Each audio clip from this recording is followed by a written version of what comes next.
Welcome back to Brothers in Boots. My name is Mike. My name is Jeff. And today we have Joel's collection. Joel's collection's a bit of a large one, so strap in. It's going to be a little bit of a longer one. And let's start with what you're drinking today, Jeff. It's just a regular old simple baby Sazerac rye. Nothing special about it at all, and shouldn't be hard to find, but increasingly it is. For $30, it's a great pour. I hope I'm able to find it next time I need it. I'm just at the store the other day, and there's plenty in now this time of year. We'll see in 3 months. But and then today, I actually have something as well. I have a 2023 Michter's Full Strength Rye Toasted Barrel Finish. It's 108 proof. There you go. Yep. It is basically their barrel strength rye in a toasted finish. It's got a lot of the same notes. This, like I said, 2023 release. This year, 2024, was a toasted bourbon. So, stock up on that baby size if you're seeing it, because you're not seeing it because it's not popular anymore. You're seeing it because that's the way they operate their operation. They'll dump it on the distributors twice a year. So this just happens to be when it's flowing. Yep. And like I said, in Kansas, it's $26.99, and it's a fantastic bottle. I've got two sitting over in the other room. Like I said, I just picked them up recently. Suddenly, every liquor store I walked in's got it. And Jeff's right. In a month, none of it will be there, and you won't see it again till like usually around like late May, early June timeframe. It might vary state to state. I know California specifically, their distribution's always a little bit behind everybody by about a month for California reasons. So, alrighty. So we're going to start off with Joel's collection here. Like I said, strap in, guys. This is a big one. So, first off, we have the White's Hikers and what looks to be British Tan Chrome XL on the Northwestern last. This is a padded collar model with a single piece backstay and some kind of unit sole. Looks like some kind of rubber midsole as well. Looks like the leather and rubber, actually. I'm a big fan of this boot, even though I don't own it. But I really, really like that collar. It from a looks standpoint, it certainly isn't aesthetic, which I think is why it's not very popular. But if you look at it from a usable point of view, that collar is great. It's comfortable, and it goes down a little bit in that back area where you can bend your foot and still have pressure on your Achilles back there. Great design. It's a shame that not more popular and is not more visibly appealing. Yeah, I agree with that. It is definitely very functional. It gives you the movement of the Achilles, but also holds it in place for stabilization. This is a plain toe model, single row stitch. It looks like it's a 5 eyelet 2 hook. This is a model that is available. We did find it on the website. This is something they still do make. They do make it in a couple colors. But yeah, I mean, overall, it's a very functional White's model. It's a Northwestern last, so it's equivalent to the H&W. So minus the high arch, short of that, like I said, it's a very functional overall boot. Looks like it is a non-gusseted tongue too. It's only half. Yeah, it's looks like based on the sewing, it's similar to their MP boot, so it's either gonna be like some kind of half or quarter or something like that. You can see where it's sewn together right there.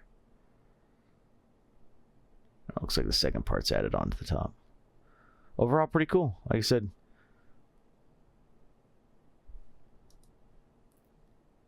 And he did say that these photos are in order of him buying them. So this was his first high quality boot. Nice. First foray into seeing the whole market and stepping up. Yep, nice pair of paracord laces to go with it. Alrighty, next we have an interesting one. This is an unknown manufacturer. He's guessing that it's a local manufacturer, either a Chippewa or a Sheboygan from Jiangsu. He only paid $15 for him, and we'll show you the price tag in the pictures. But this is some kind of local construction. It is a kind of like a long wing butcher style. So it's got a stitch that goes from the entire length of the quarters or slash uppers. Single row stitch, no toe cap. The leather is not named, but it does look to be some kind of oil tanned leather. It's got neoprene cork soles and heels. Single piece backstay with an internal counter cover, which makes sense since it's a long wing butcher. And as you can see, he got it at a place called Walcott Shoes for $14.29.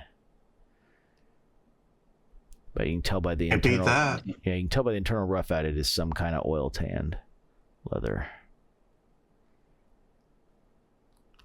So and he found it in a double E. Of course, in this situation, double E could be why it was a little bit cheaper. Stuff can go back and forth, right? Yeah, no, 100%, especially with the size 12 as well. Yeah, like I said, unfortunately, we don't know anything else about these, but like I said, the neoprene cork is nice because this is very clearly like a combination, like dressy kind of boot slash work boot, very, very like Scottish hunter style, where they're somewhat dressy like a pair of trickers, but also formal enough that you could wear out to dinner. Something the foreman could wear. Yep, that's a good way. Yeah, supervisor foreman. That's a good way of putting it. Yeah, I would have certainly bought them. In reality, I'm not sure how much I'd end up wearing them, but I wouldn't have been able to pass up the value. Sure. That's true as well. Alrighty. Next, we have a Redwing Beckman 957 in vintage brown. This is one of the few that has leather laces. I double checked this model, and it is the vintage brown is the named leather. We're not Redwing experts, so we're going to give the numbers in this and kind of what we were able to find. But it is a Beckman, which I think they now call the blacksmith.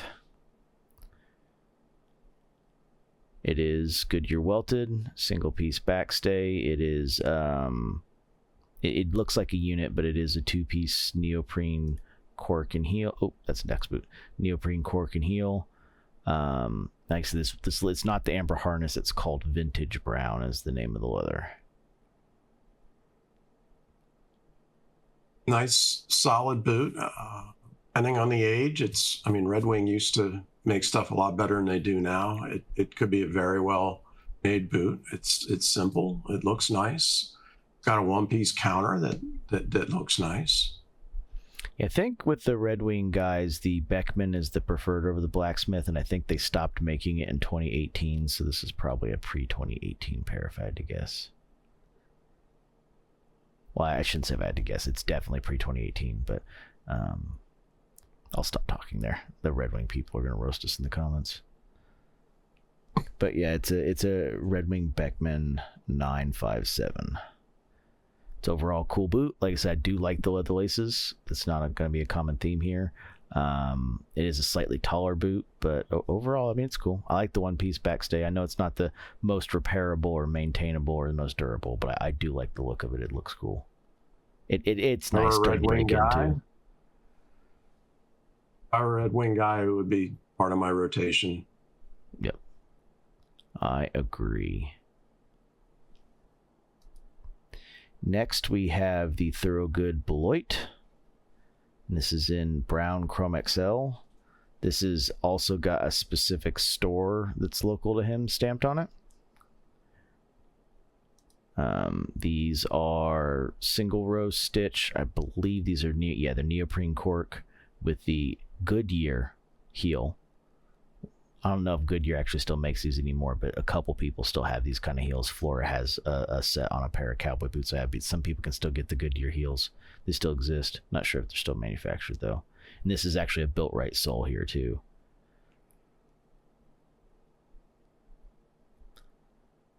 Not sure if this is old Solid new boot. stock. I always prefer Thorogood over Redwing. Make good stuff. Solid boot. Yeah, I agree. I do like this one. This is a pretty good one. I'm a fan. I'm guessing that it was decently priced. That the house label would have lowered the price a little bit instead of increasing it a little bit. Yeah. It's probably that same one we saw earlier, that Walcott shoes that was in, where's that tag at? Yes, Walcott shoes here, WS. I bet you it's the same one because that looks like a WS down here in the corner. So I bet you it's that Walcott shoes. Yes. They look quite well worn. Do see some cracks in the welt, which is common. These do look like they're that kind of rubber style welt that Thorogood does. That's meant to look like rubber. Oh, and I'm noticing these lasts, by the way. It's awesome that he has lasts and yeah, there's some shoe trees sitting around. Yeah, and a number of these. Yeah. That's a Jones and Vining last too. That's a Jones and Vining last. I'll have to ask him if he doesn't volunteer it after watching this, but I'm curious whether he just picked up some stuff for decoration off of like eBay or something, or whether he tools around with trying to do his own stuff. That's a good question. I like seeing him. I haven't seen anything in that particular toe right there on that Jones and Vining last. That's like a number 2 toe, so I remember seeing a boot in the collection with that toe.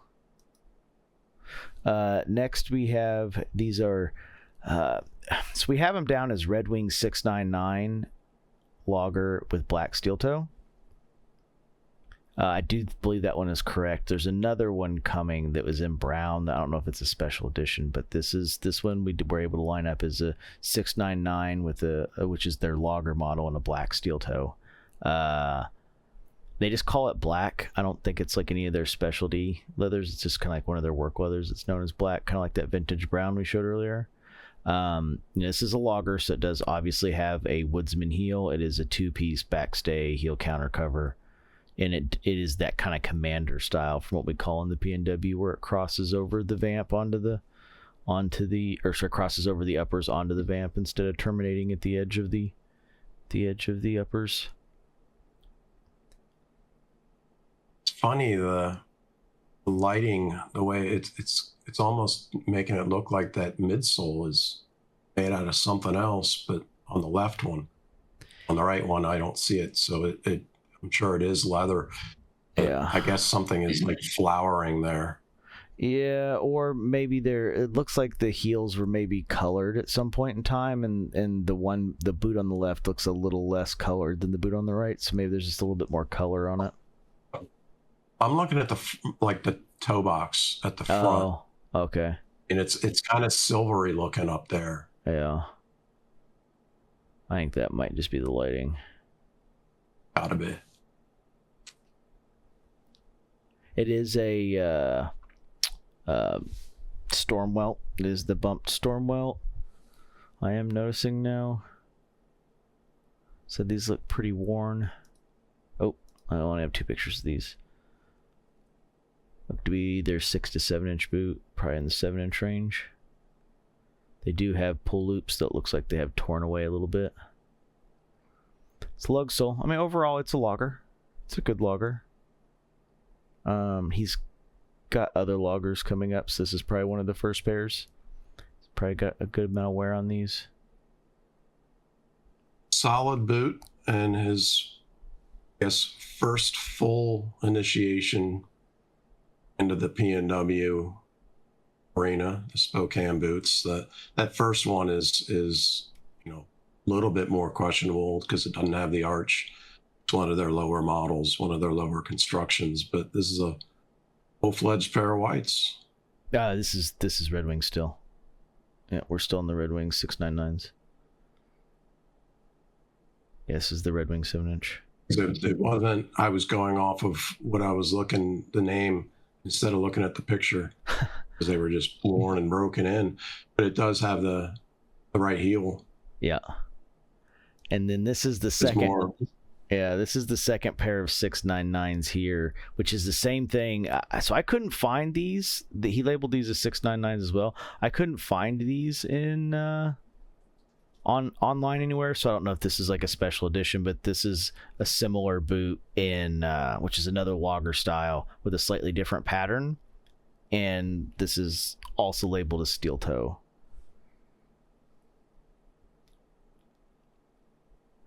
This one's also, I'm not sure if this is a unit on this one. This one looks like a unit too, where this heel is a single piece where it's not like colored and stacked. The other one is stacked. Like it clearly has what looks, well, I mean, maybe it's not. Maybe I'm lying on that. Maybe this is a single piece too, and it's just got enough striations to kind of look like it. Just say, I think they're probably both one piece. Yeah. Considering the billet. You're probably right on that. This is just the lowest worn. I mean, this is a kind of lace to toe style, so it does have some extra eyelets. This one's a little bit taller. You know, two-piece backstay heel counter cover, a little shorter, but like I said, this is definitely a lace to toe model. Same storm welt. Looks like the same unit lug, same roll top, just a lace to toe model versus a plain toe model. We did not have the leather on this one, and from what I couldn't find this particular leather when I put in the model number, so I'm not sure which one this one is.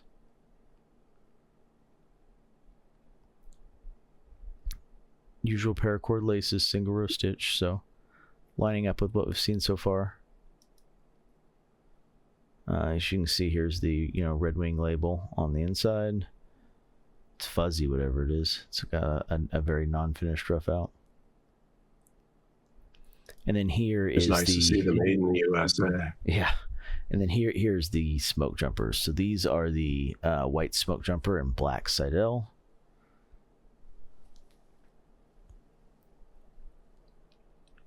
I got ahead of myself. Yep. Not much to say about it, considering what we usually say in our videos. I mean, it's just like I said before, it is his first full-fledged foray. PNW Spokane at Arena. Solid boot. Yep. And Norwegian roll welted. This is the style where they're older ones where they kind of stamp some stuff on the outside. So these are a little bit older. Nice thick leather midsole, nice heel stack.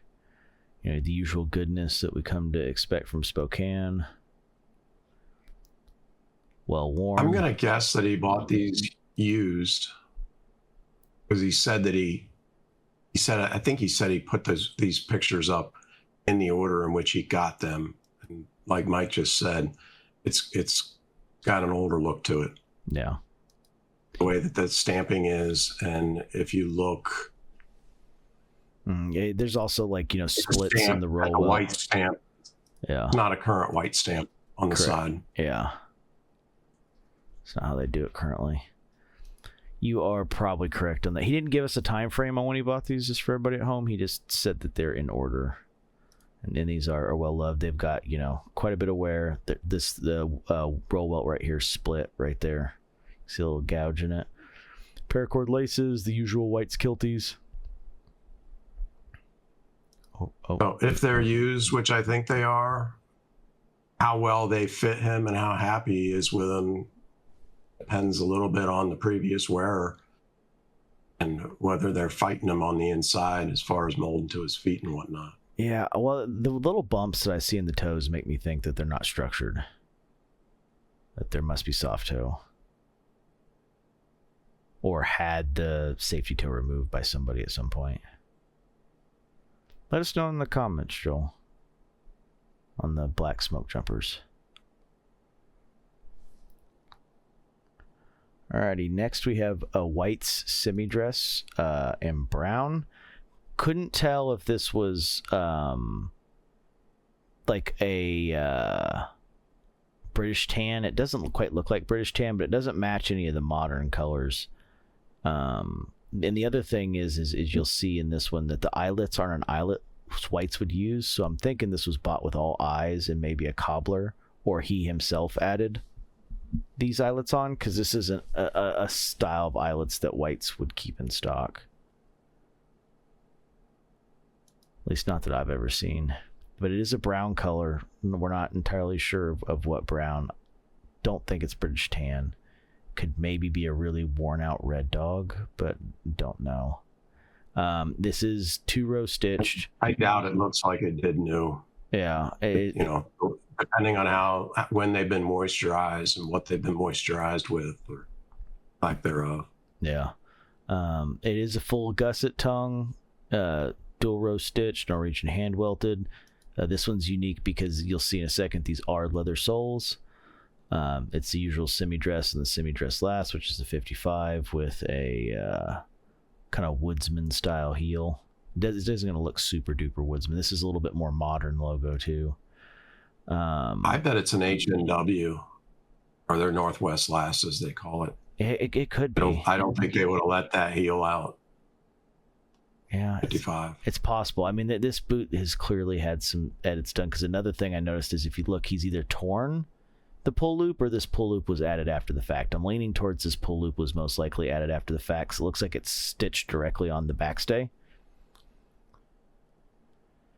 So it could have just had the heel lowered, because that's an add-on backstay. That's not a stock backstay. Or sorry, I say backstay. It's not a stock pull loop. I do like leather soles, so I am a fan of this. It's probably a very comfortable boot to wear. Yeah, and something that he can wear in a lot more situations than most of what we've seen so far. Yeah, and these have been well worn. You can even see a little bit of mold and stuff growing down here. Like, these have definitely been well worn. He's worn these a lot. I imagine with the... Love that the pegs are in there. Yeah.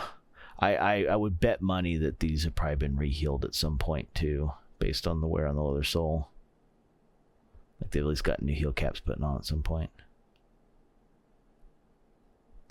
But overall, looks like a very comfy pair of boots, and I am a big fan of leather soles. We need to 2025 bring back the leather sole. The leather sole needs to get popular again. It is. Wear the heck out of those. One of my favorites. Alrighty, next we have Allen Edmonds Normandies is what these are called. He's got a couple of these that are going to come throughout the collection. He didn't specify the leather, but there's going to be a couple of them. This is I don't know quite how to explain this boot. It kind of is a cap toe boot with a little bit mix of chukka stylings. So it's a single piece backstay, internal heel counter cover. It has got a very, chukka kind of upper to vamp transition. It is obviously much lower in eyelets than you normally see on a boot of this size. And it's got a cap toe. This is a split reverse welt. This is not a storm welt. It's a 3-row cap toe. There is something very, very appealing about this boot to me. It doesn't it kind of scream summer boot? There's something about the softness of and broken down thinness to that leather that it's appealing. It makes it look like it would just be incredibly comfortable. Yeah, I could see that. Maybe almost what do they call those? Night shoes or whatever, or dinner slippers. Something like that. Yeah. It just looks super, super comfy to me. Yep. They are half soles with, I don't know if that's an in-house Allen Edmonds sole or not, but it's some kind of half sole mini lug. Clearly worn these in water quite a bit, as you can see on the half sole. But it looks like a comfy pair of night boots, like a pair of boots you'd wear out. I don't want to say bar hopping and put anything in his mouth, but bar hopping, taking the lady friends out to dinner.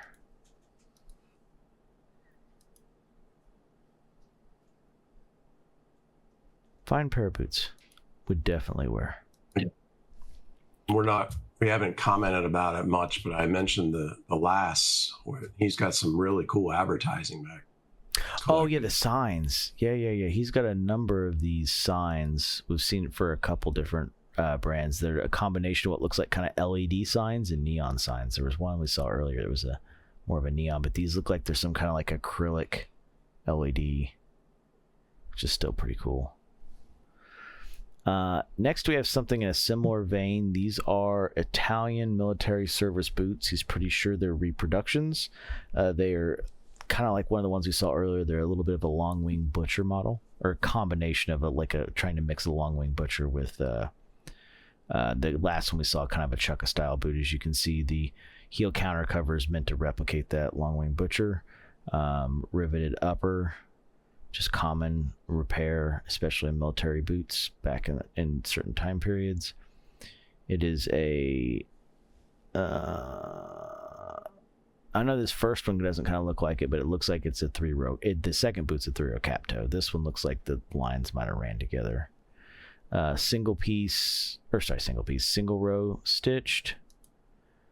They are I don't really want to call that a mini lug, some kind of shorter / intermediate lug with what looks to be a rubber welt. I guess it could just be leather and separating too. Some people really get into collecting various service boots. So it's a cool piece in that respect. It makes me wonder, how he came across them. Was it somebody that he knew that was in the Italian military, or was it a trip, or was it just something he found on eBay and thought looked cool? Yeah, let us know in the comments, Joel. I'm a little interested in that. It's a cool backstay design. So it's a 2-piece backstay. They've got like what looks to be a kind of an hourglass style, which is what you see common in Fortis boots from Indonesia currently. Squared off backstay. This backstay style of these squares is kind of how White's does it now. They used to do like what Frank's and Nick's does with the kind of triangles, but now they've kind of gone to the same kind of squared off kind of look. It's got a very unique heel counter cover. As you can see, it is a lug sole, but like not a full lug sole. I'm just going to call this intermediate lug going forward because it's not really a full lug, but it's not really a mini lug either. So heel caps are definitely wearing down. They do seem like they, based on what's in there, at least get some kind of yard work done on them. Does not mention the leather on these, so I'm not really sure what the leather is.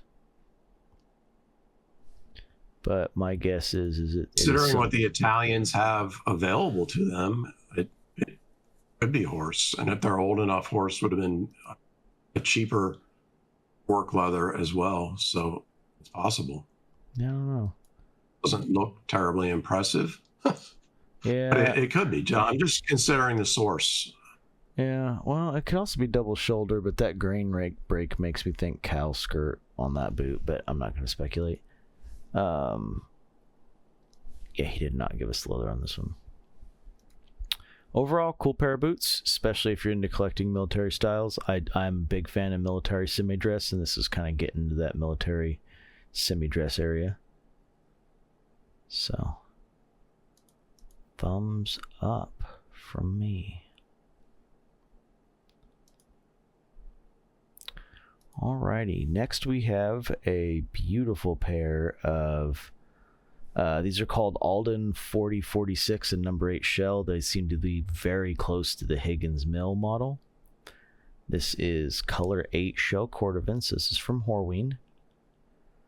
I love these boots. Love the rolls, love the colors, the aging. Yeah, this is something beautiful about Shell. Like, he didn't do these burnishes. For anyone who thinks that maybe he added these burnishes, because you see a lot of cow that's burnished where they burnish the toe and the heel cap and stuff. Horse is a unique leather that it doesn't generally darken as much over time as it gets lighter over time. And Shell Cordovan's a great example of a leather that will pretty much exclusively get lighter over time. Now, if he hit it with some Cordovan cream, it would darken up some. But the really dark Cordovan colors generally get lighter and lighter, and you're really seeing it in the boot. He did not burnish it this way. This is strictly from wear. But I like the pattern styles. I like the fact that it's shell. They keep the stitch lines down. The thing that kills me when a lot of shell boots is they overstitch the crap out of them. Shell is a leather that should speak for itself. You don't need a stitch density on a shell boot more than 2 lines anywhere. No one's wearing their shell to work. Someone might say they are, but they're not wearing their shell to work. So keep the stitch lines down, and this shows, and that's how the rolls work. That's why the toe cap is 2-row, and it just overall looks so good. From a dress casual point of view, he really stepped up in this pair. Yeah, I mean, he clearly takes care of the edges. Clearly gotten a lot of wear out of it. Yeah. So these are leather sole, and you can see he's worn them a lot, and he keeps up with the leather edges quite a bit because like they're still very black. That is not going to stay that black and wear. So he's either re-dyed or at least black waxed with some Saphir or something, or Lincoln wax the edges a couple times to keep them black. But overall, yes. Big thumbs up. Love the dovetail heels. This is my favorite leather heel, the dovetail heels. You love the dovetails as well. They just look the best of all the options available. Just a great boot. Everything about it, they did it right. 100%. Next, we have an interesting one. So we had to look this one up. This is a Van Gorkum, and you'll see the name right here. Van Gorkum. And these are custom hiking boots. So they're a little bit more on the like kind of Munson-y square toe style. It's not really a bump toe like a Munson. It's kind of like a combo between a bump toe and a square toe.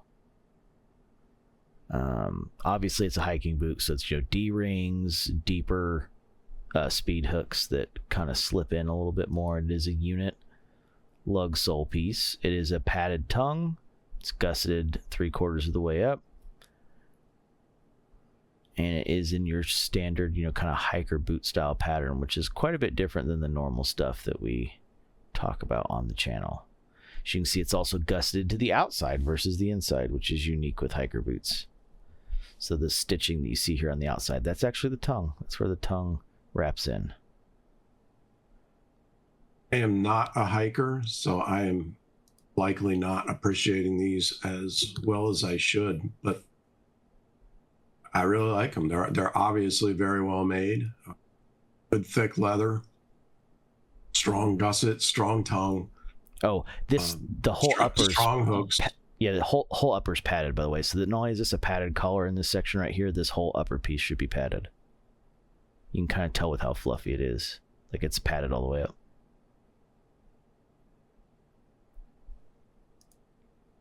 Others can maybe comment, their experiences with the brand, or if they're more experienced with hiking boots.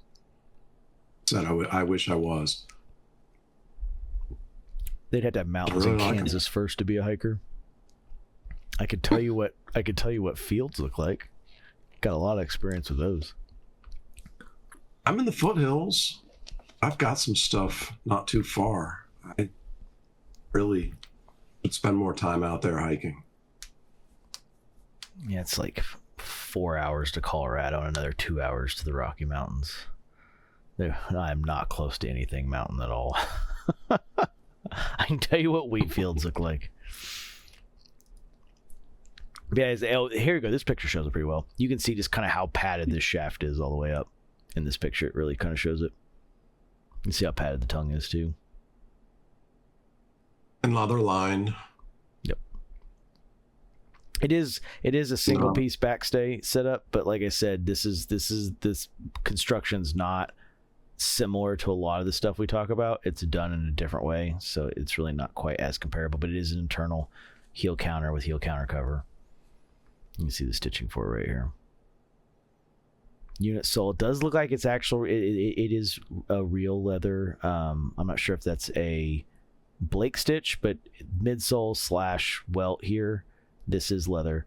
This is most likely going to be, if I remember right, most of these are Blake stitch, these hiker boots, and then the sole's glued on top of it. So I don't see any down stitching through it, so I'm pretty sure this is most likely Blake stitch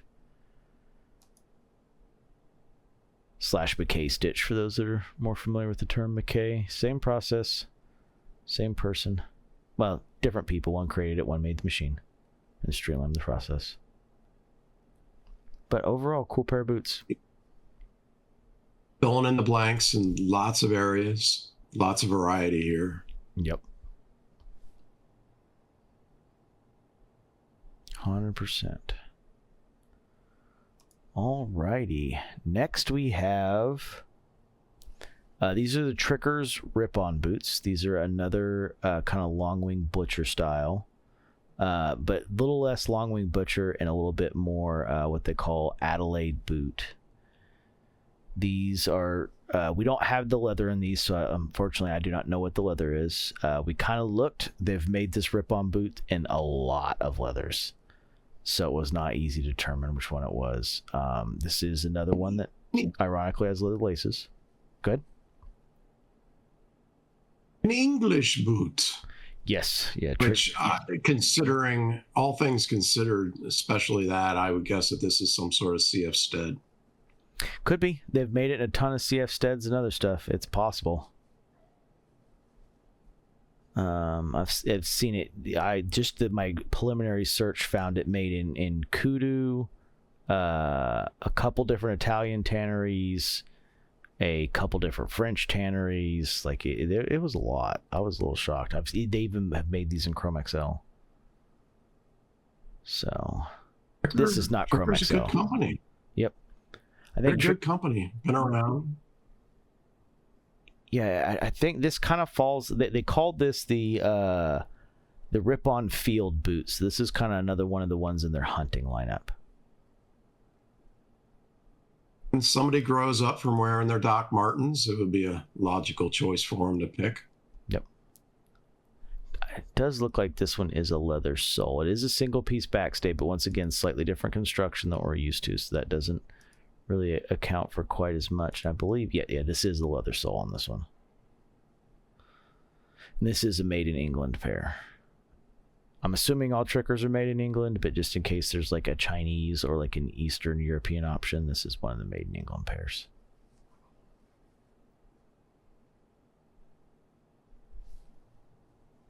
Solid boots. We don't talk about Trickers much. I don't see much Trickers really as I'm walking around or going through the Facebook groups. They are underrepresented, I think. Yeah, they're very gentlemanly boot. Well, at least a little bit more gentlemanly than most of the stuff that we normally see. Us Americans are a little more in your face about it, but Trickers is a working man's boot, but it's a very gentlemanly boot. So...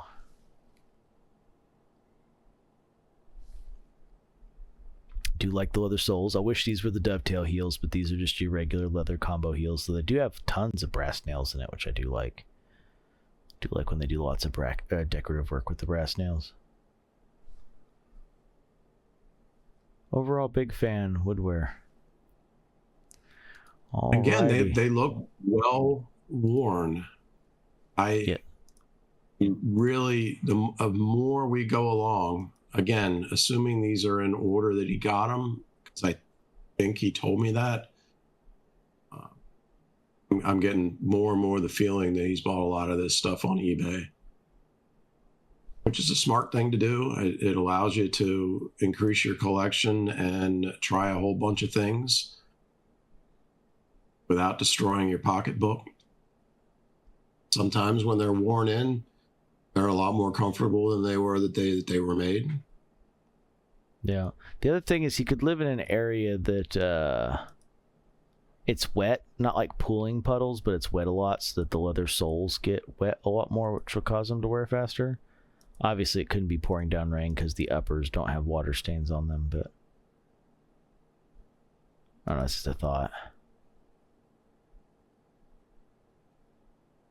Because I've noticed leather bottoms do tend to look old quicker, but they stay functional for quite a while. Yeah. But just generally speaking, they seem well loved and like they've got a fair amount of use. Yep. I would agree. Alrighty, next we have the tried and true Iron Ranger and Amber Harness. I think this is the 8081 is the number, but everybody knows the, though there's the neon sign I was talking about. There it is in the back left. These are the Iron Ranger that I think most boot guys have. If it's not the copper rough and tough, it's most likely this Amber Harness. This is in the original neoprene cork sole, not in the newer mini lug. They do look like they have been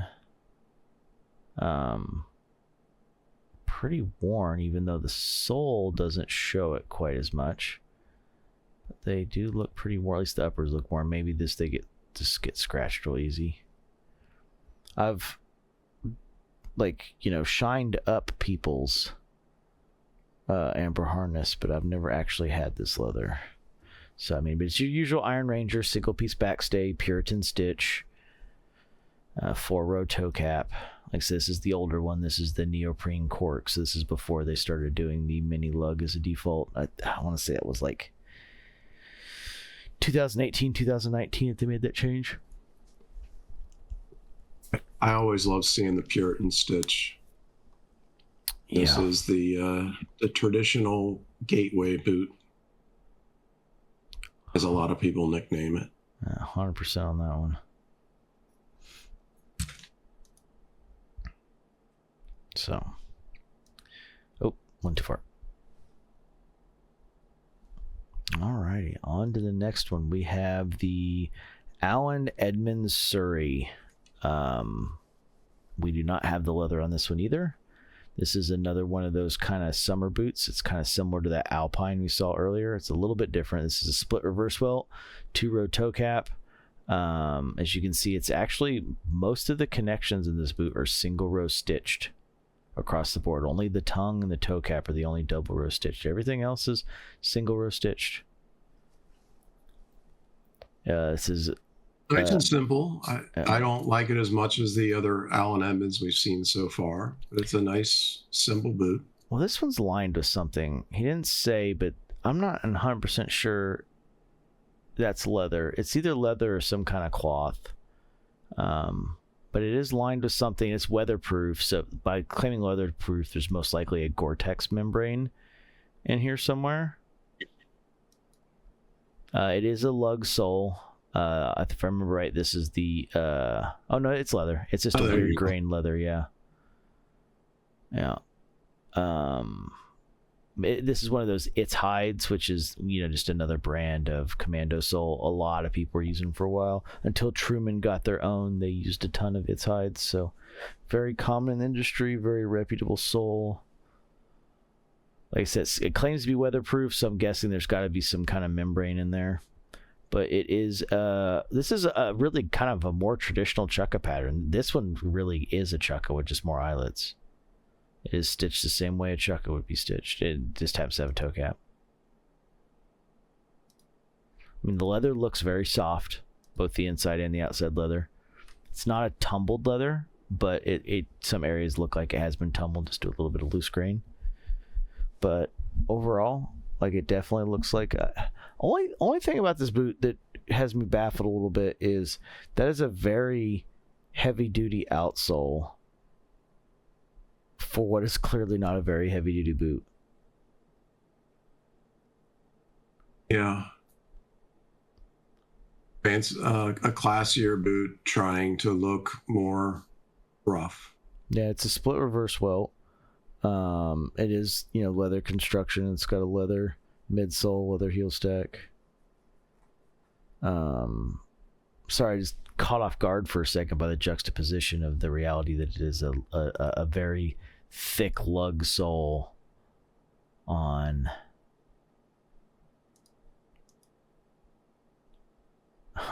Maybe it's then meant try to be. It doesn't always work for them, I mean, you get the fancier upper level boots that try to give themselves a rough edge sometimes, like this, and then you have the opposite. You'll get the heavy duty boots that try to dress themselves up a little bit.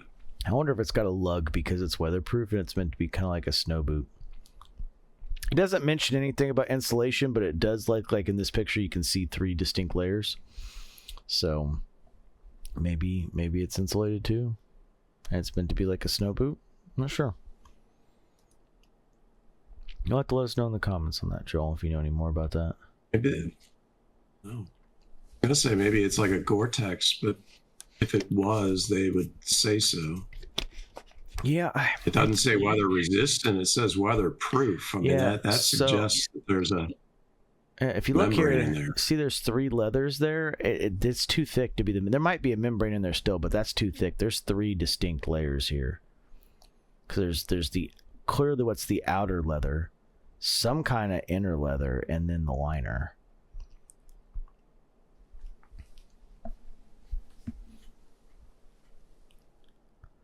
If these others have any better view, not really.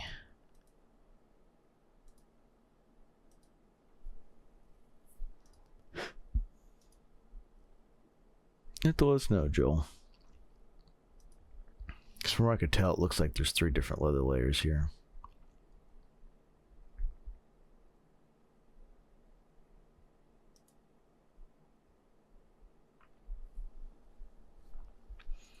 Alrighty, moving on. Next we have the Wolverine 1000 Mile 5301 in Brown Chrome XL. This is your standard Wolverine 1000 Mile. As me and Jeff have said a lot of times, we really do like this boot. This is kind of like one of the best bang for your buck entry level good leather boots. It's a solid last. It's a low arch last, but it's a solid last with really good pattern work. And one of the cooler single piece backstays on the market. It is internal heel counter cover. And I do believe, yeah, this one is a leather sole. Wolverine just does a great job, and it's underappreciated. It's kind of under the radar. Especially I imagine people sitting around at the office events at Wolverine saying, how come we're not quite as popular as Redwing? Do a great job. I agree. This one is non-lined, but it does look like it's a little bit thicker leather. Does have a little bit of extra grain break, but that's the reality of Chrome XL. Like the leather soles were kept. Overall, good job. I approve. Alrighty, next we have a White's Cruiser 350 in Brown Chrome XL. And this is an interesting one because it's a single row stitch. I don't think the Cruiser comes single row normally, or quite this short. This almost looks like a 5-inch boot. So this is probably a custom. But it is Norwegian roll welt. Almost looks like it's Norwegian roll welted in a different leather too. That's really light compared to the upper. But it is I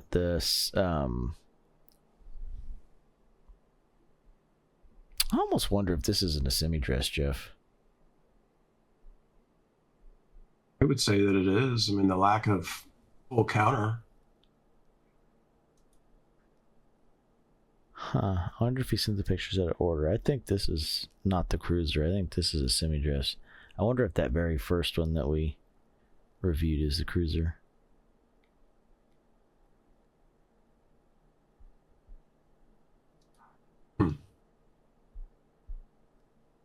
Because a semi-dress is known for only having 2 speed hooks, and that's a 2 speed hook model. I think this is a semi-dress. Interesting, he has Western competition soles on it, which is not normal. Another thing leaning towards it being custom. This is definitely something he specifically asked for. But yeah, I'm pretty sure this is a semi-dress. I do like the fact that he experimented with the sole. This Western comp sole, you don't hardly see this one at all. It's not used on a regular basis. I don't own one with it. So I do like the thinking out of the box and trying something new. I do like the fact... almost forgotten about that one.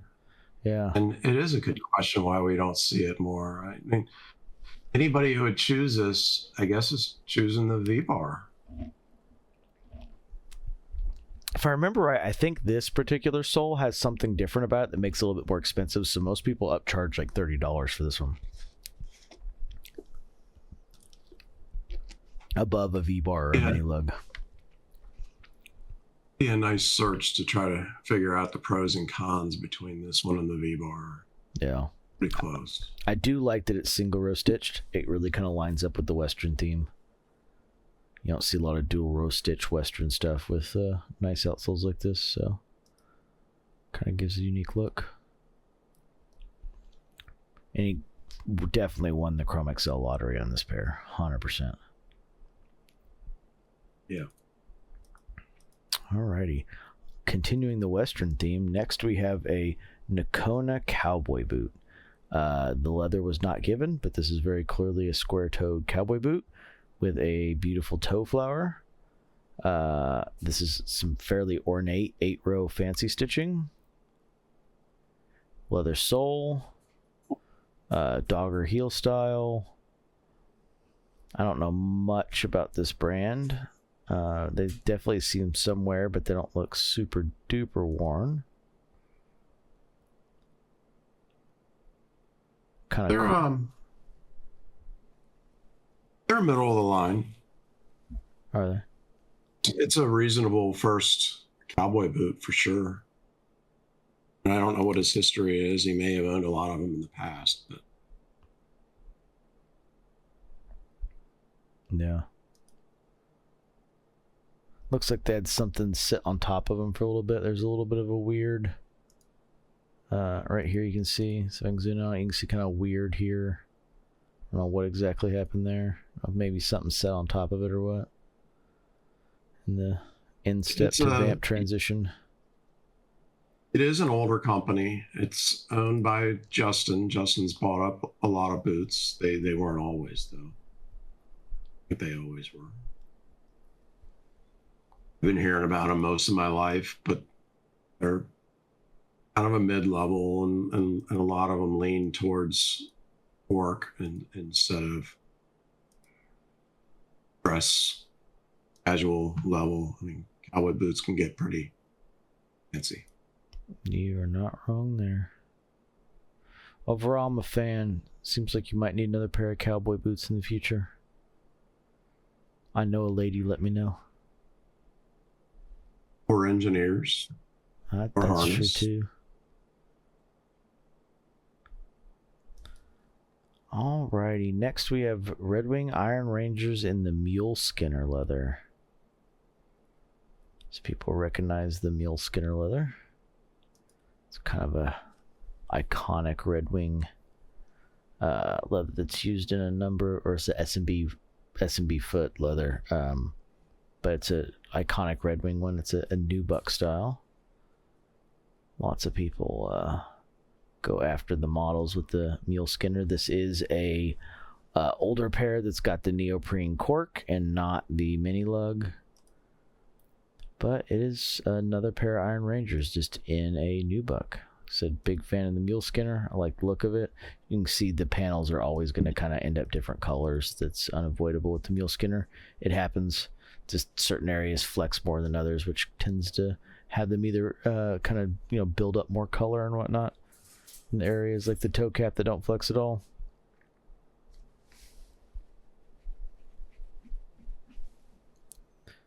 But I think this is the third Iron Ranger we've covered in this collection. Say it's the second. Is it the second one? Okay, but definitely getting a good spectrum of colors. Yeah, you're right. The other one was the Amber Harness. It was a Beckman. It was a Beckman in vintage brown. Okay, that's what I was thinking of.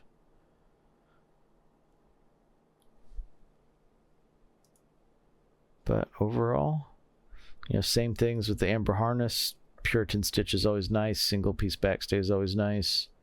I personally prefer neoprene cork over the mini lugs, so I would take that any day of the week. Even though a lot of people call this the slippy sole.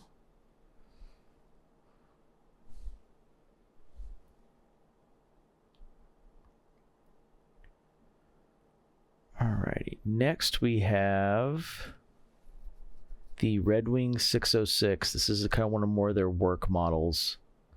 So it's just called the 606 Brown Super Sole. It's a padded collar design, single piece backstay. It's not really a long wing butcher, but it is definitely a straight uppers to vamp transition. It's got a unit sole, definitely rubber welt midsole combo. It looks like some kind of meant to look like a split reverse / storm welt, rubber welt. This is from their work lineup, so it's not from their heritage lineup. Got that padded collar that bits down, so it's like kind of like that very first pair of boots that we looked at from White's lower level version. Yep. I would agree. I don't. This basic boot. Not a whole lot to say about it. Yeah, it's a tumbled brown. It's a pebble grain / tumbled leather. Redwing didn't have really any more information on it besides just the fact that it's known as brown. But this is getting into their work lineup. Next we have this is a pair of Thorogood mocks, but in his words, they're a pair of bad seconds that was probably the first pair that the sewer has sewn. And it's not just sewing that this boot has problems with, but it's a pair of Thorogood mocks. We've all seen them before, but obviously they're lasted very crooked, as everyone could tell. Either the person doing it was drunk or they're cross-eyed and everything works to the left, because both the right and the left boot are both drifting very far to the left. Really, really hope the price was right. Yeah. Yeah. Like I said, there's a number of flaws in this boot. He did categorize them as they were bad seconds. I don't know what they came out as, but I mean, they're a pair of Thorogood mocks. They're just, consistently leaning to the left. Take that as you may.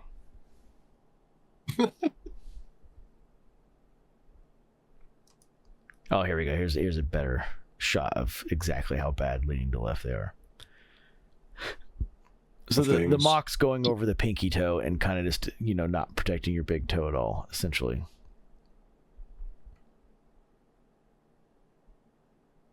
I imagine those were very comfortable. There's certainly some wear there. He's definitely worn them. He's worn them anyway. Nope. Alrighty, next we have a pair of Wolverine Thousand Miles and what was just described as Spice. So I'm guessing this leather was called Spice. I'm not sure of the tannery. To be honest with you, these Thousand Miles have been done in almost every collaborative leather possible, but is known as Spice. It's clearly a mill-dyed leather. It is not struck through. It does not look to be any kind of pull-up at all. It looks to be some kind of either pigmented or heavily waxed finish to give it that kind of shiny look, heavily buff finish. It's a 1,000 mile. We've talked about it. Single piece backstay, internal heel counter cover. They do the 1 part Puritan, which is just on the quarter to vamp transition. It is the leather sole with the regular fiber heel stack. Wolverine doesn't get enough love. Nope. 1,000 miles is a solid boot. It is. Very, very much in line with a lot of the stuff that he's been buying, at the business casual level. Yep. And these look to be a little less worn than some of the others, and than they show in the sole. So these seem to, and it makes sense. We're getting to the newer portion of the collection, so these are a little bit newer. So it definitely tracks. Good choice. Nice, different leather. Yeah, he's got a couple of these lighter ones, but it's definitely way different than his other pair of 1,000 miles. He definitely, this light tan color has shown up a number of times now. Definitely seems to be something he gravitates towards. And once again, keeping the leather sole, big fan. Next we have, he called these the Allen Edmonds Alpine. I'm assuming Alpine's the leather because this looks like another Higgins Mill / weatherproof model. Single row stitch, split reverse welt, internal heel counter cover. This one's a little different in the fact that it's actually got a Vibram ice sole. This is one of their Arctic tread soles. We don't see these very often. So you can see they have the white X on like for that. Sole. Mm-hmm. So they got a different really lug like pattern. That sole. It's got the blue specks in it, which I think wears faster than some of the other white X's. It does. They do. So the blue specks grab on ice, but they will chip out and wear a lot quicker on like regular hot and concrete days. So he's either being selective about when he wears them on like snowy days and whatnot, or isn't wearing them all that much, or he's resold them. But I don't think that particular sole lasts very long. Yes, correct. And I should say, and I really should have said this a long time ago. It would have been good information to say, but he said that he does live close to the Allen Edmonds factory. So he's able to go there and find a whole bunch of killer deals at their outlet store. Okay, that does make a ton of sense. That would probably also explain some of those signs that we're seeing in the background. It's going to explain another unique pair he has coming up too. All righty. Next we have this is a standard setup of Nick's Hot Shot in brown Seidel. This does look to be an H&W based on the heel stack. But it's their one of the older logos, but it is a pair of Nick's Hot Shot. It's clearly technical. When they were still doing the K-lock stitch, or Blake, as Nick's liked to call it. Yep. These will probably serve him as long as he wants them to. Yep. I see stitching in the gussets, so these are steel toe. Well, it's probably also got the fireproof rating too, or electric. Yeah, no, it's probably the fire certification because it's got the Technora thread. Since they're Hot Shots, I bet you it's that. What's that fire one called? I can't remember. My bad. Yeah, you're right. It's a fire boot. Yeah. My bad. There's a specific certification that the guys need to get reimbursed, and I remember because White's and Nick's has it, but I don't think JK or Frank has it, and it's a specific one. I can't remember what it's called. It's like NFPA or something like that. Yeah, Frank will make the boot, but he doesn't sell enough boots to pay for the certification. Yeah. White's and Nick's pay for it. Yeah, like you said, I don't think JK does either. Now, not all of them require that. I think like Cal Fire doesn't, but Cal Fire does require that the boots be bought in Cali, which is why JK opened up that California store, which might have tumbleweeds and stuff in it for all we know, but it was bought for selling Caltech boots. Yep. Cal Fire. Yeah, and this is definitely an older model because they do not do backstays like this anymore either. I haven't seen one of these rounded backstays in a while. So I'm wondering if he bought these or if he picked them up used. I don't think I've noticed that backstay ever. Mm-hmm. Yeah, this is an older stuff. I had one pair that had a backstay like this. Only the very first original pair I had. It's unique. Like I said, it adds a little bit of time because you have to do that nice rounded circle, which is probably why they went away from it. But it's a unique backstay. Has its own merits. Some of these different design things, and I don't know if we've covered this before, but some of these design differences are purely to help the guys in the shop decide how to put the boots together. They're indicator cues to them as they go along of what that build is. So maybe that is a indicator of a hot shot build. It's possible. I've just never noticed it, I guess. I don't think they do that one anymore.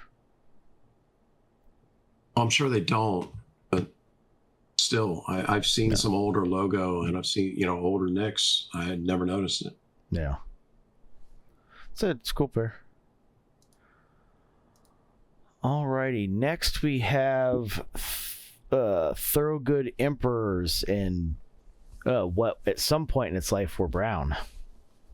Now they're a much darker color. I mean, you can see in the side picture, very clearly brown. They're just well loved. This is a very similar setup to the mock toe with the same kind of long wing butcher style. It's just I believe these are steel toe and a plain toe instead of a mock toe. But they use basically the rest of the uppers are almost exactly the same. It's just a different vamp. He's either very diverse or things have changed for him as he's gone along. Yeah, once again, let's know in the comments on that one, Joel. that'd be helpful. There's a lot of, I don't quite want to say extreme, but there's a lot. There's two distinct areas here that we're seeing with all these boots. We're seeing some that are just work boots. What else to say? They are a work boot, and they are worn for work, and they look like they were worn for work as well. And we're seeing a whole bunch of the business casual boots as well. We're not seeing, we saw that one pair that had the thicker outsole on a fancier boot on a business casual. But other than that, we're not seeing a whole lot of the in between. We're definitely not seeing P&W, the nicer end casual P&W. With that one pair. So we did have that one pair that did not have an outer counter. Yep. We'll have, the semi-dress. We'll have one more very kind of like fancy dressy one coming up here in a minute. But yeah, so far we're definitely seeing foreman on one side and the actual dude putting in windows on the other. On that note, on to a little bit more, I don't know if I'd call this business casual, but it's leaning. This is the Thorogood Bloy in brown chrome XL. This is very similar to the white semi-dress. Like, this is a very white semi-dress style boot. Maybe it's based off it, I don't know.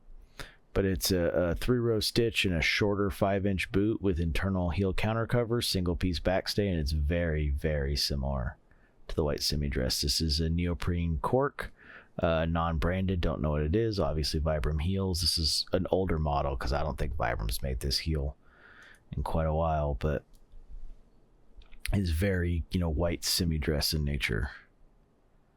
Does have some, or it did have something on the tongue at some point on this patch, but it's very clearly worn off at this point.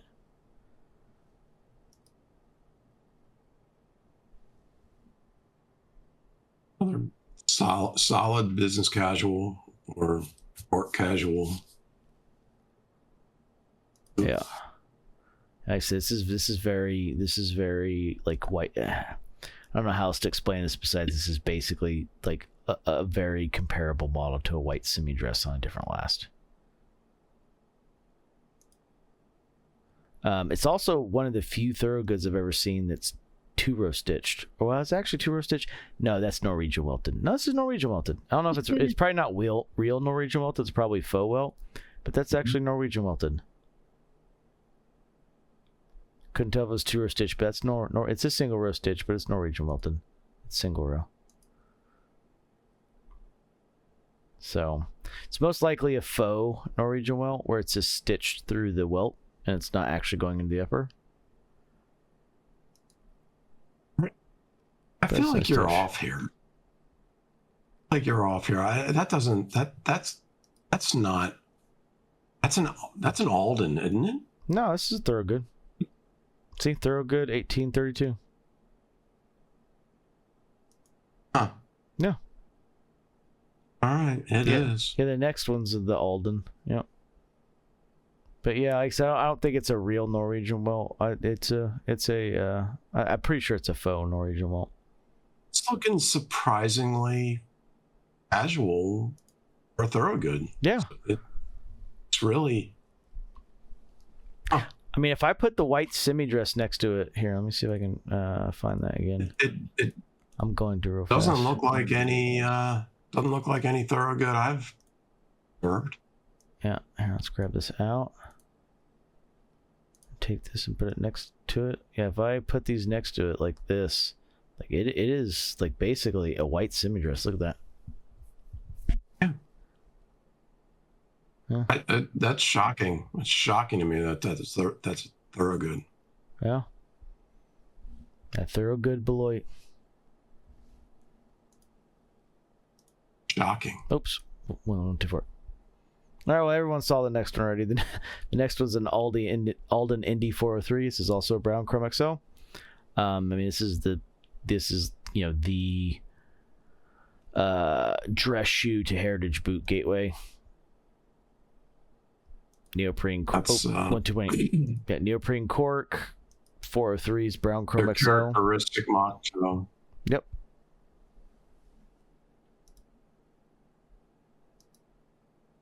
I mean, I've had a pair of 403s. I did sell them. Me and Jeff don't talk much about the Alden Indies here, just because they're low arch boots, and neither of us wear low arch boots really anymore. So, but it's single piece backstay, internal heel counter cover. This is a long wing butcher style, 2-row stitch vamp, faux mock toe.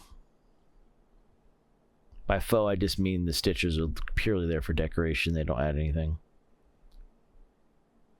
But yeah, it's an Alden Indie. It's a good boot. Harrison Ford likes them quite a bit. Wore them in Indiana Jones. That's why it's called the Alden Indie instead of just the Alden 403.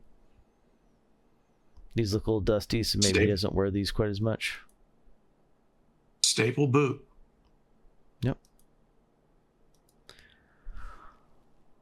Next, we have a white smoke jumper and a red dog instead of the usual Seidel black and brown. You can kind of tell by how fuzzy the tongue is. This is in the red dog leather, which is a little unique. You don't see that super duper often. They do tons of boots in red dog, but not smoke jumpers, not a very common one. It's a regular lug sole, standard smoke. Actually, it's an 8-inch smoke jumper.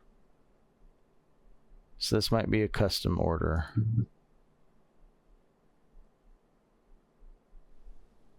Or if he orders through Baker's. That's a good question. Let us know in the comments, Joel. Now this is what I was talking about earlier. See how they do this kind of standard box square stitch now? This is a lot more common with how they do their backstays now.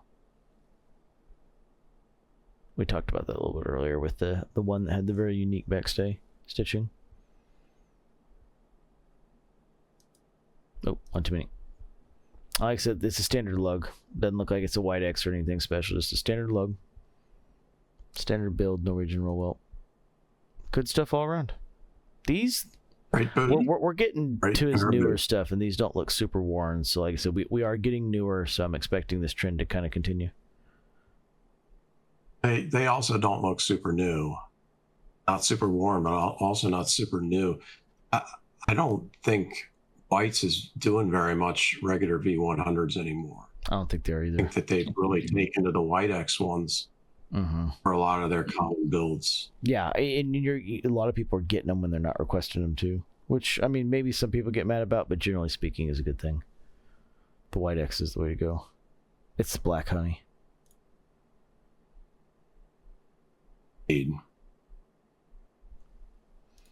Alrighty. And I'd like to have more to say about them because, they're just such a solid, awesome, tough pair of boots, but it's just a solid boot. Yep. Great boot. And I think we've covered at least one pair of, if not two, smoke jumpers already.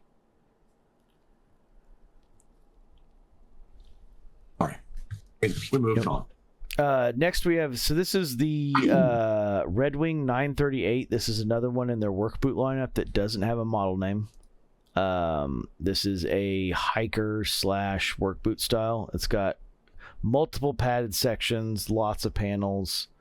I'm sure looks like it's got Dynaforce. Don't know what that means, but I'm sure it's something sewn in to deal with. It looks like these two black pieces right here, which are definitely different from leather. It's a work boot.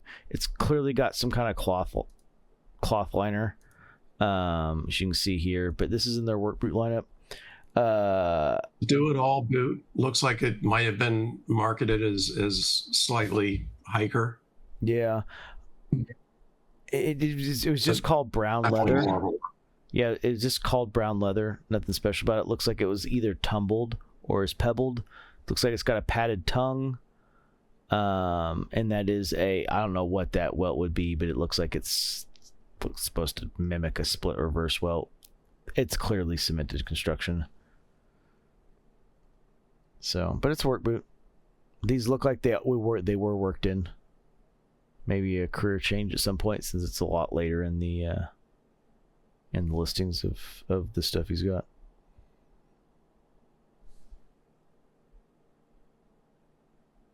Not much else to say. Yeah, kind of an odd, really thin cloth pull tab, kind of hanging out there in the, almost kind of like a skin tag. Marketing involved. Yeah. I like the dip at the top. We've seen that on several of his boots. Yeah, it's purposeful or not. They do have that cut in there so that they bend a little bit more at the ankle area, which is not entirely positive as needed, but a lot of people have really jumped on that bandwagon recently. Even like I think maybe JK and Nyx have both done models that have that in there, if I remember right. I don't know if the next one is out yet, but they're working on one. Yeah, JK did that stupid boot. Bear Slayer or something like that. Yep. Yeah. All right, here's the one we've been waiting for a little bit. This is a very unique one. So this is Chile Shell Cordovan, which is a special shell cordovan from Horween that's made just for Allen Edmonds. It's a brown color. It's between like a color 4 and Revalo. This is a trunk show only boot. So I'm glad you mentioned the outlet thing, because that makes more sense. Because this is a boot you had to order at, I think it was 2 or 3 years ago. The Elegant Oxford talked about this a lot when he got his in this Higgins Mill model. Because Higgins Mill model is not one they really do much anymore. They only bring it back for trunk shows. This is a specialty order that you'd have to order at the trunk show. So it's, if he's close to an outlet, that's how he got this one. This is a fucking stunning pair of boots. Great looking boot. Chile Shell Cordovan. It's got a day-night sole, split reverse welt. Chile Shell Cordovan is just super unique. It is between, like I said, it's between Garnet and Color 4, which is Color 2, Color 4, and Revalo. Revalo is cigar. And it's just a stunning fucking color. We had more pictures of this, but the Shell Cordovan made it kind of blurry. So I only brought up the ones that made sense. It's a single piece backstay, just like the other Higgins Mills. This is a day-night sole. It's fucking stunning. Top of line leather and a beautiful special color. I mean, they did a French binding all the way down to the upper, which is super unique. You don't see that a lot. A lot of times the French binding cuts off around the first eyelet. They did do an extra piece to hold the tongue in place. It's an Allen Edmonds, and it's executed extremely well for an Allen Edmonds. The outsole stitching is nice and precise. It's not wandering off one way or the other. It is a 2-piece tongue to help with a little bit the durability that the Shell Cordovan's not going to have. It is lined with a very nice lining leather that obviously is holding up and isn't. Usually a lot of these Allen Edmonds liners have like grains or nasty breaks, so they're starting to fold in on themselves in areas. And this one's very, held together. These boots have obviously been worn, as you can tell by the vamp, and you don't see like weird creases and like the liner folding in on itself or wanting to pop out or fold in anywhere. Overall, minus the eyelets, which I guess the standard Allen Edmonds eyelets, it'd be nice if they'd upgrade to what the P&Ws use, but it's just a absolutely stunning pair of boots. If I didn't need the arch, especially if I saw them at an outlet, I wouldn't be able to say no to those. Oh, absolutely. And these were fucking cheap at the time too. I think they were like $700 at the trunk show before customizations. And for a shell boot, that's nuts. I would wish that they were all eyes, personally. Like I said, he might have got them at the outlet, but you could have ordered them all eyes.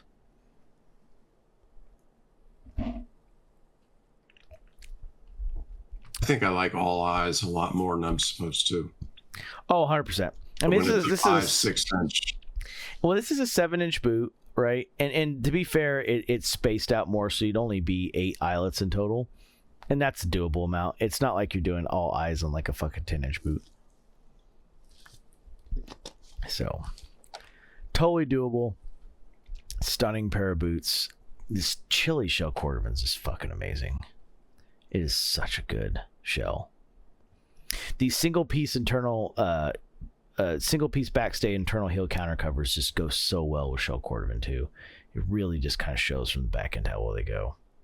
I mean, you can see from the day-night sole, it's not super duper worn down. So he's got wear on him, but he hasn't destroyed the day-night.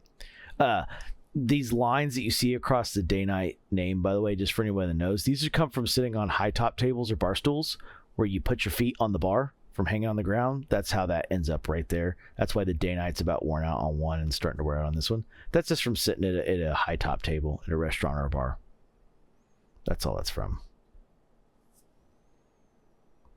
Overall, I'm a fan. Now, the one down thing I will nip on is this is that leatherboard shit that Allen Edmonds does in more recent years for their heel stacks. That is not a real leather heel stack. That is leatherboard shit. But once again, quick, easy fix. Cowboy could take care of that. For this shell cordovan, would do again 10 out of 10. Beautiful leather. I could stare at that way too long. Yep. This is... Ooh, I am a little out of order. All right, so this is the Allen Edmonds Landon and Olive. Yeah. This is like a Higgins mill, but it's a little different because of this backstay here, where it is an... That is so cool. Yeah, so it is an external... So it's the Higgins mill style, but it's an external counter cover instead of internal. And to protect the backstay, they do this piece here that's folded down with this keeper over the top of it. So I'm going to circle back so people can see it. But that's the difference. So while it looks like a Higgins mill, this is a Landon, and that's the big difference there.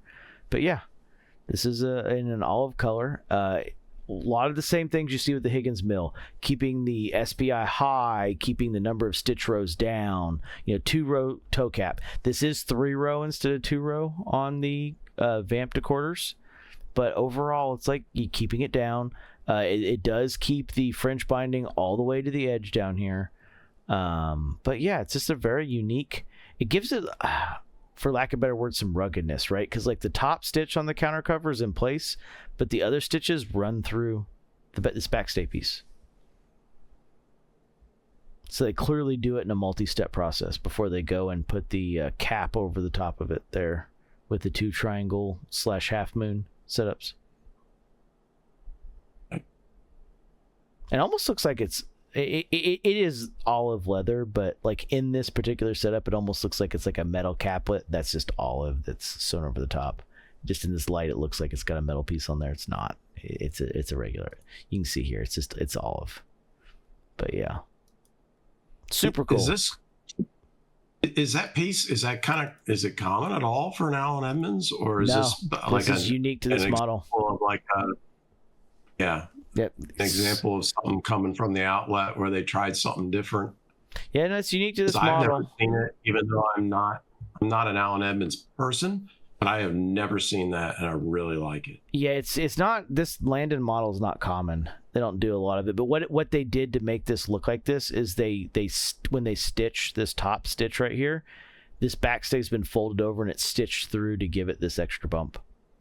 So the stitch that runs across the entire length of the collar goes across this instead of under it. tons of extra steps because they have to do this in a bunch of weird steps because they get the down stitches before they get the cross stitch. It's super cool. I mean, it's obviously from the back. Your pants would be covering it, the usual suspects, right? But it's super unique. Like, you ain't gonna see this. And this olive color is another unique thing. You don't see lots of greens from Allen Edmonds. I'm willing to bet they did not run a ton of these. This does also look like it is a day-night sole.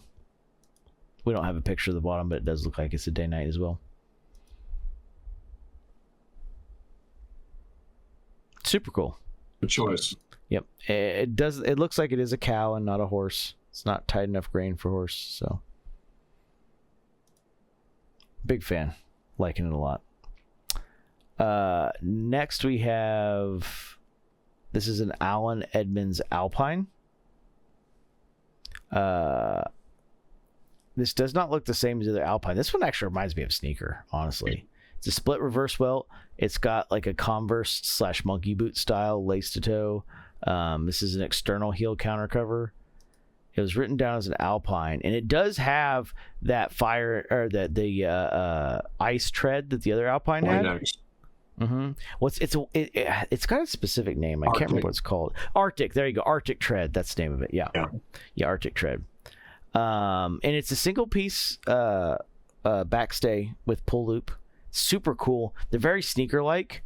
Kind of going against the thing we said, or going with the thing we said earlier. It looks like a summer boot, but it's very clearly got a winter sole on it. Yeah. Good point. So the same thing with the other boot. It looks like I'm assuming it's got to have some kind of liner insulation in it, and it clearly has something. He didn't give us it. Joel didn't tell us, so we don't know. But it's got to have some kind of liner insulation. But yeah, I mean, it's a tumbled black leather. Looks super soft. Deceptively looks like a summer boot. This looks like something you'd wear during the summer shorts. To be entirely honest, I mean, it's fucking cool. Don't get me wrong. Maybe that's why he has them. Maybe they were something that they tried and didn't do well at and ended up at the outlet. Yeah. It doesn't, to me, I agree. It seems contradictory. Yep. I mean, controversial opinion, but if fucking Franks tore this apart, made a pattern out of this and built this in the 55, I'd buy it.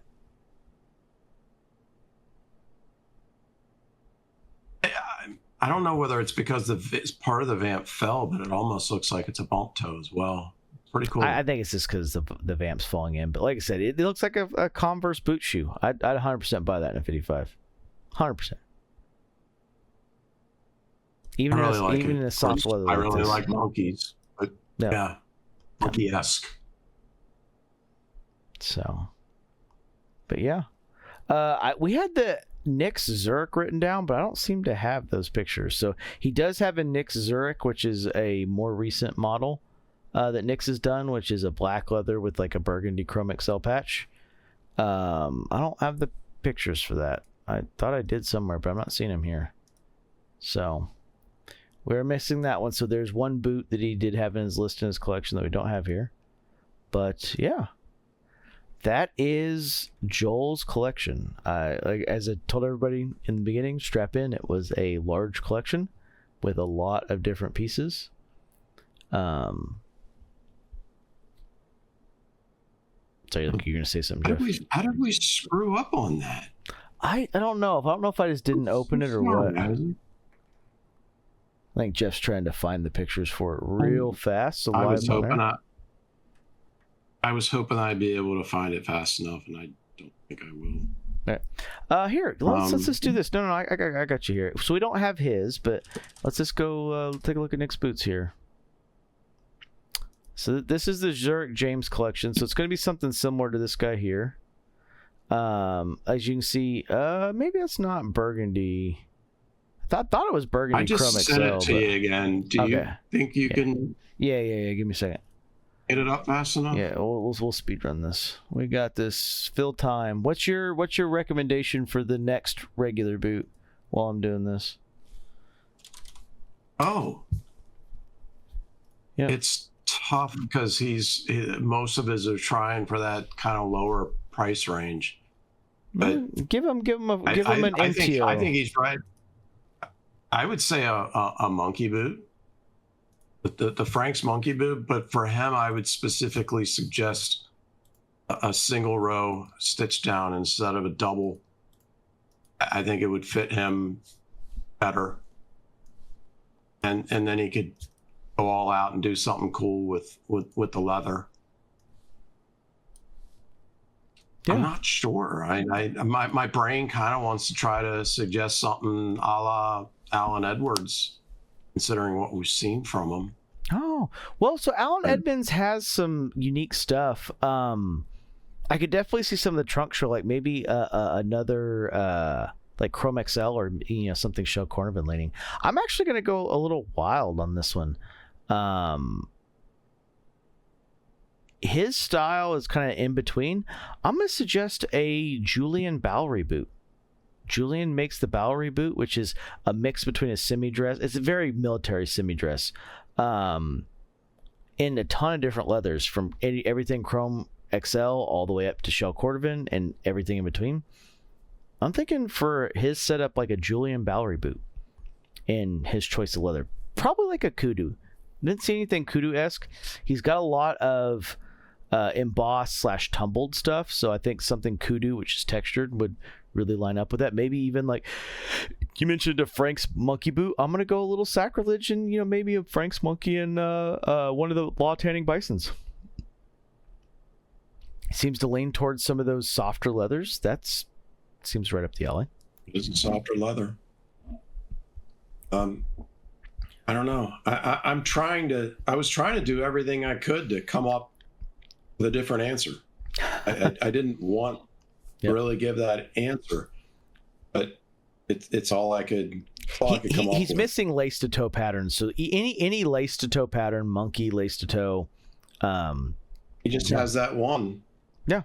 The sneaker. He hit the sneaker, but he had another lace to toe pattern in one of the Red Wings too. Or two of the Red Wings. Two of the Red Wings had lace toe patterns. So.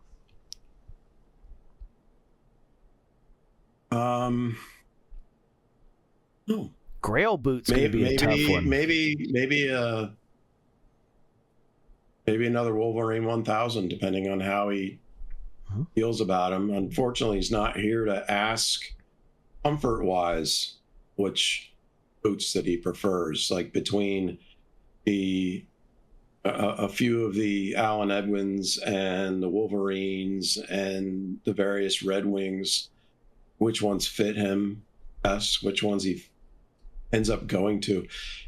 I don't think you said it, but there was one pair that he said that was his go-to favorite boot.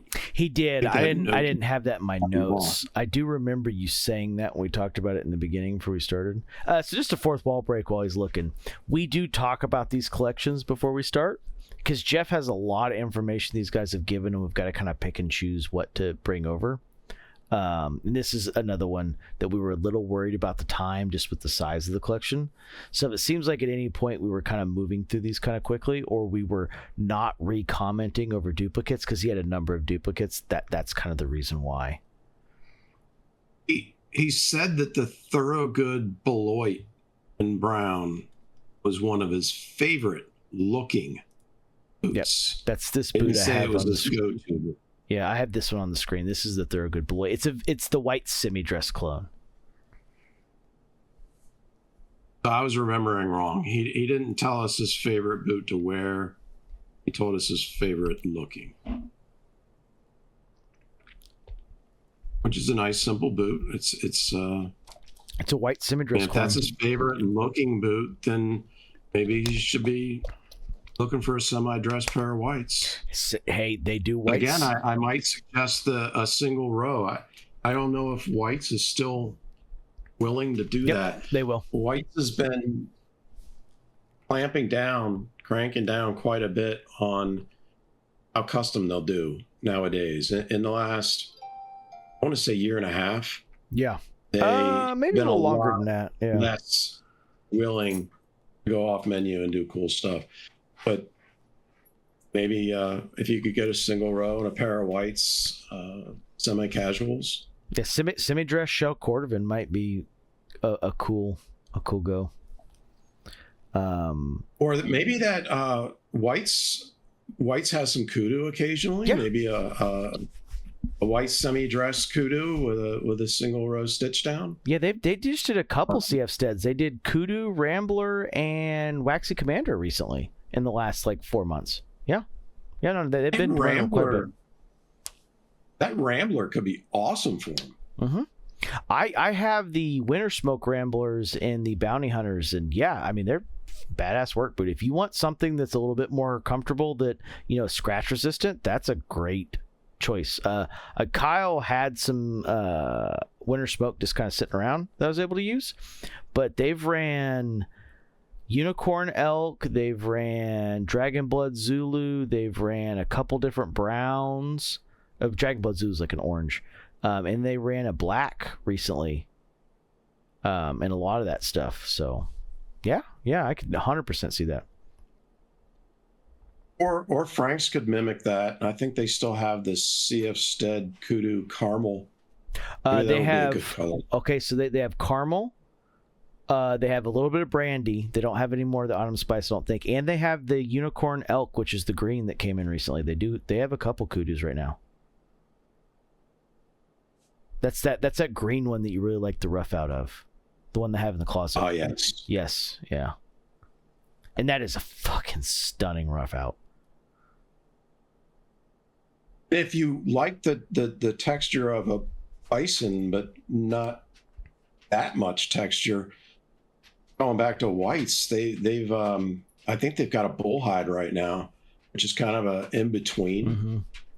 I think it's in two colors. Kind of like between full texture of a buffalo and the smoothness of a cow. Yeah, I think they have black and brown bullhide still, and it's not like the waxy bullhide that you see from a lot of people like Iron Boots. It is just a more natural bullhide. I want to say the one that I just saw was called Cognac. It's the brown color. I think Cognac is right. It is not a straight regular brown, but yeah.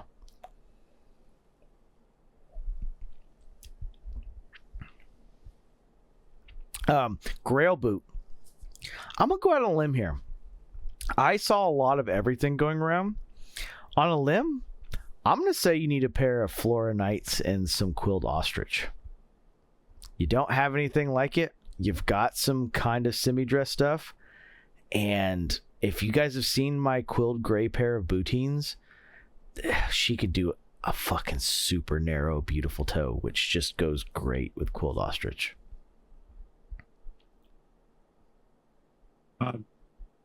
It feels like cheating, but I'm going to give the same answer.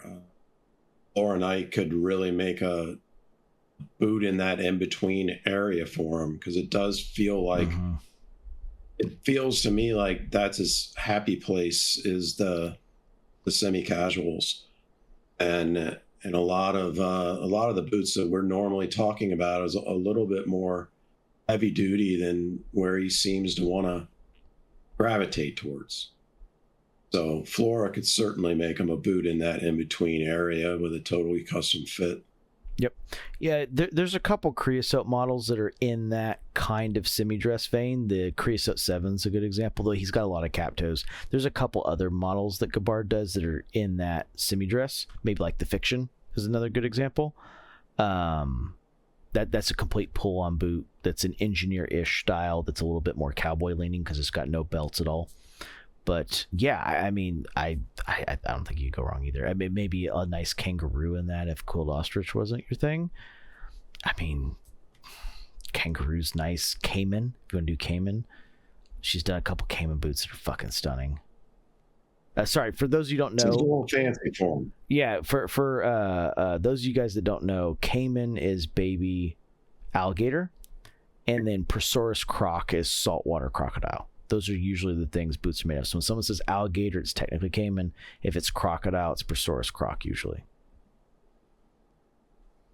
I don't think I'd call it a baby, but it's more petite. It's a smaller. It's not a full grown alligator, is what they call Cayman. I've seen them various sizes, but usually the stuff that lasts the longest and flexes the most is the much smaller ones.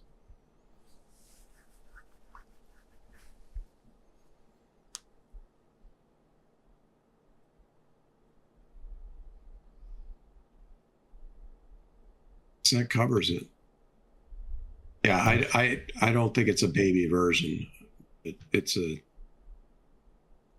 subspecies that it's just not fully grown.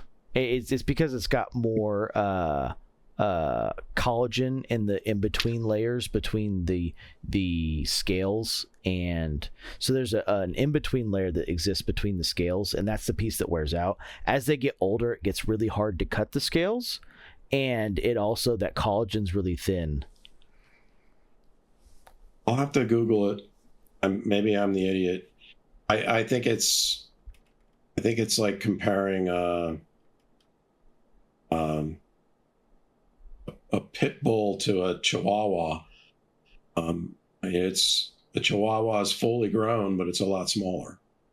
I don't think a caiman has anything to do with age. I think it's a smaller subspecies. Yeah, as far as I was aware, caiman was just meant not fully grown alligator, but that was always my understanding of it. I mean, I could be wrong on that, but anyway, like I said, generally speaking, you'll see caiman for the leather. Caiman is like an alligator, just smaller. Whether we were right or wrong on that, let us know in the comments.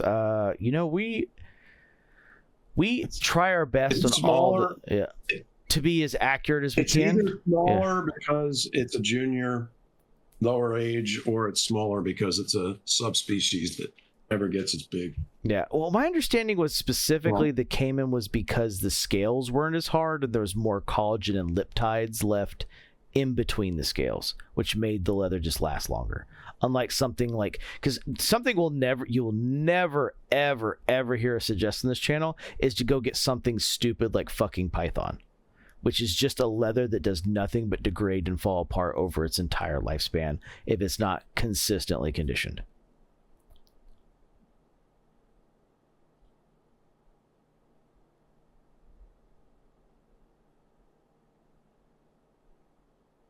As they're both members, crocodiles and caimans are a member of the same order, but they're in a different family group. That doesn't say how a caiman is different than an alligator. Real-time searching.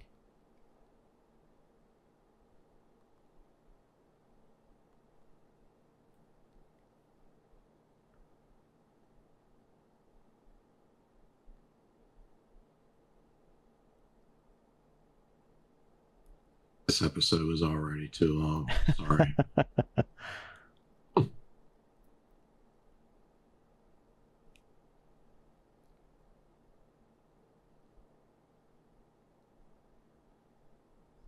See what Takovis has to say about. They're usually pretty good. Wow, this says there's 24 species of crocodile. Oh, that doesn't shock me in the slightest.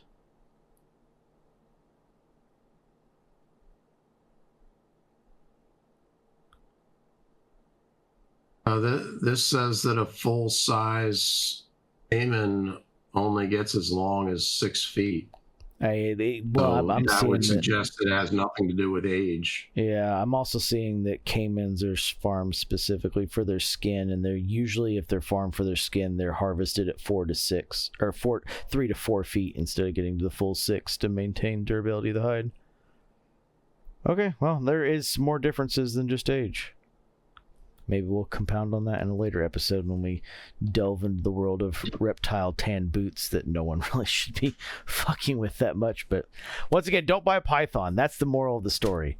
Fuck snake leather. That shit's the biggest waste of money that ever existed.